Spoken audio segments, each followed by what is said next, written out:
If you ever decide to come to the show me state, which is Missouri if you didn't know that, try to avoid these things that I talk about. Let's go!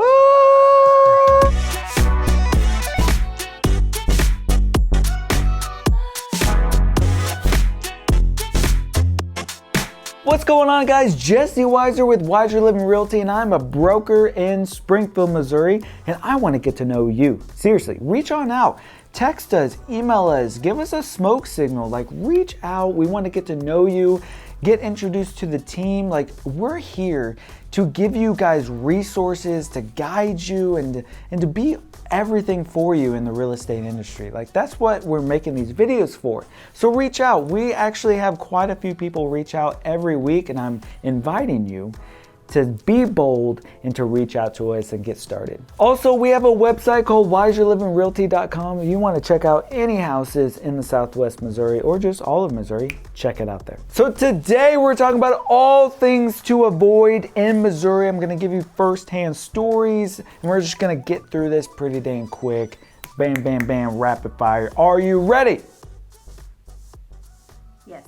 Okay. So the first thing we're going to talk about is tornadoes. We have a whole video about tornadoes right up here. If you want to check that out, we talk all about tornadoes, where tornadoes come into Springfield, where you can kind of avoid them, and safety precautions of tornadoes if you want to check that out. So the thing about tornadoes is you can't avoid them altogether. So the best way to avoid tornadoes is knowing what to do when they come. Right? A lot of people that move from out of state get tornado shelters in their garage floors, or maybe just something in their garage bolted to the concrete, or they simply know where the tornado shelters are. So that's how you can avoid tornadoes in the area. So let's move on to flooding. Of course, when you're driving up and a bunch of rain happens and there's like over the bridge, if there's water coming over the bridge and it's rushing, do not go through the water if it's at least like 6 inches or higher. Do you know the force of the water that goes through that to get through that bridge? I've seen a lot of people with cars and stuff, they drive up, they're down the river and into the lakes and whatnot. They don't know what they're doing. Avoid water over bridges, let me tell you. You don't want to be a statistic whenever a bunch of water goes over it. Now, if you really want to go crashing through it, get up to about 70 miles an hour and you'll make it through, hopefully. As a side note, that's just a joke, avoid it. It's best if you encounter that to turn around and not drown. That's literally what they say around here. Now let's talk about traffic jams. I hate traffic jams. I don't know who else likes traffic jams, but I hate them. So what I typically do sometimes is whenever I get in the car, I pull on Google Maps and I see if there's any red around the highways and stuff if I'm gonna travel. And if I do see red, I avoid them and I go through town and stuff going around town. Or maybe I'll go on a side street and go around. But for some reason, people slow way down, mainly because they're nosy and they're like, why are we going so slow? And then they get up there and they're like, ooh, what's going on, you know? That's just for some reason, everyone slows down. So I like to go around them or whatnot, but I always check the traffic before I leave. That's how you avoid traffic jams sometimes. Unless you're part of the traffic jam, then you can't avoid that.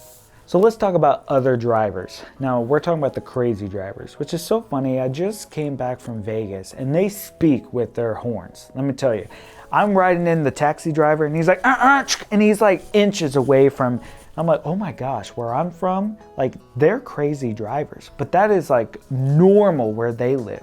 If you don't drive aggressive in Las Vegas, you don't get anywhere. But in Missouri, people drive slow. We're a little bit slower pace, and if a horn goes off, people for some reason are like, well, how rude is that? Well, anyways, what I'm trying to say is crazy drivers, avoid them. Slow down if you see a crazy driver, you know, or speed up and pass them real quick. You know what you gotta do. Avoid the crazies. So the next one is potholes. Of course, it's a given, don't hit a pothole, but sometimes there are potholes around there that you can't avoid. And you just gotta swerve, you know, make the pothole go underneath you, or you can actually, if you see a pothole, you can get a hold of the county and report a pothole, and hopefully they get it taken care of pretty quickly. And just to let you know, if you think there's a crazy driver, it's someone trying to avoid a pothole. So the next one is construction. You want to avoid construction. For some reason around here, they like to put all the cones up and just block everybody from going. What I would do is, obviously, it's kind of like traffic jams, just kind of know where the construction is and kind of go down through like side streets and stuff like that. You do not want to get stuck in construction. The next one is a problem around here, okay? It's called deer. The thing about deer is whenever you see deer, you're supposed to kind of slow down, stop or whatever, and honk the horn. That's the biggest thing, is you kind of scare them. They go, you know, that's what they do. They have like little hooves and you know, you don't want to hit Bambi, right? If you are going to hit one, do not swerve. What you need to do is just run into the deer. I know that sounds crazy, insurance will pay for it and everything, but literally don't swerve. A good thing to do is to just slam on the brakes straight, and if you hit the deer, you hit the deer. You know that there are deer out there when you see their two little beady eyes with the reflection of your lights. It's just crazy. Like, there's a problem with deer out here. For some reason, the deer are stupid and they just walk on out. They don't know what they're doing, and your lights will blind them so they don't know where they are whenever you're getting hit. Run into them, don't swerve, because you don't know if somebody's coming over the hill or whatnot. Deer are in the worst place ever, so try to avoid driving at night if you don't want to see deer that much. So let's talk about ticks. Ticks are kind of big around here. If you go straight into the woods, you're going to get ticks, but the best way to avoid them is spray. You can just spray, and they're typically in the spring and summer. You don't really see them in the winter time and stuff like that. If you're gonna go into woods, make sure that you're not brushing up against stuff. The best way to like get rid of ticks is whenever you get out, just check your feet and your shoes. They typically crawl over your shoes and then they crawl up, and they also go in your hair and everything like that. You just want to kind of check all around, and then whenever you take a shower later or something like that, check for ticks before getting in the shower. Now, Brad Paisley, check you for ticks, is obviously a popular one, but there's a reason checking for ticks is a big issue around here. Husbands, check her for ticks. Okay, mosquitoes. Mosquitoes are really thick around here, especially if you live on like a waterfront area.